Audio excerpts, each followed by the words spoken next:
अभी तो बहुत से ऐसे हिसाब हैं जिनका फैसला होना भी बाकी है।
खैरियत तो है अस्मा? काफी हैरान नजर आ रही हो। उम्मीद नहीं थी मेरी आने की क्या? और न ही मुझे देखकर किसी खुशी का इजहार किया तुमने। ये आप कैसी बातें कर रही हैं? रात के इस टाइम आपको अचानक देखा तो परेशान हो गई मैं। अगर इतनी ही देर हो गई है तो अभी तक जाग क्यों नहीं हो तुम? खानम, बस कर दो अस्मा। क्या तुम नहीं जानती? मैं चाहे कहीं भी चली जाऊं, मुझे हवेली में होने वाली हर बात का इल्म होता है। लेकिन बेहतर होता अगर तुम खुद मुझे बता देती। बताओ क्यों नहीं बताया मुझे? बताना चाहती थी, लेकिन ये सब कुछ अचानक और इतनी जल्दी हुआ, किसी को भी कुछ नहीं पता था कि क्या हुआ है। आवाज सुनी। खिज़र रात के इस पहर हवेली में आखिर करने क्या आया था? मैं कुछ नहीं जानती, बल्कि किसी को भी कुछ नहीं पता।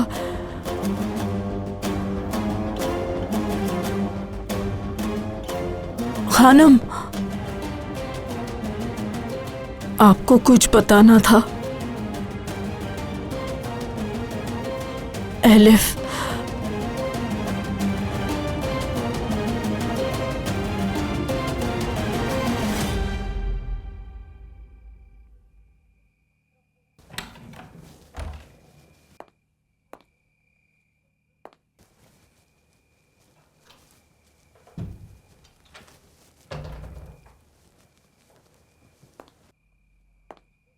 एलिफ। हाँ।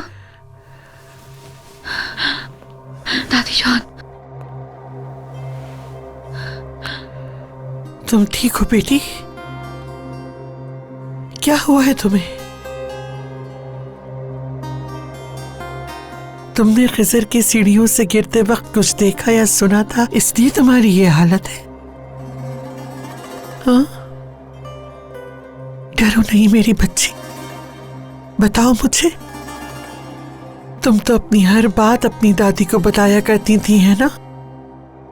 तो फिर बताओ मुझे, क्या हुआ था? दादी, क्या तुम मुझसे अभी तक नाराज हो एलिफ? तुमने सही कहा, मैंने गलत किया, मुझसे गलती हुई। लेकिन देखो, मैं वापस आ गई हूं तुम्हारे पास अपनी गलती की तलाफी करने के लिए। मैं तुम सब के पास वापस आ गई हूं। हम सब एक खानदान हैं। तूफान चाहे कितना ही बड़ा क्यों ना हो, शहबाज कभी भी उसके आगे हार नहीं मानता। तो फिर मैं तुम लोगों से कैसे दूर रहती? कैसे तुम लोगों को इस तूफान में अकेला छोड़ देती मेरी बच्ची? इसीलिए मैं वापस आ गई।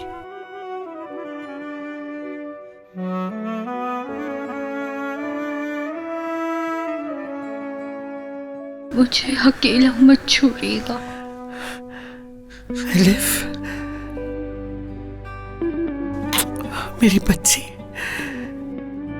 तुम खिज़र की गिरने की वजह से परेशान हो या फिर मेरी वजह से?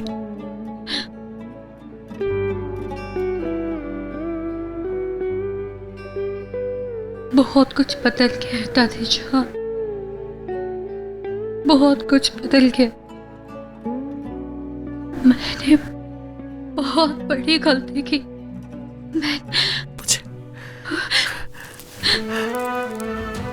क्या हुआ है मेरी बच्ची? कुछ तो बताओ मुझे। हाँ,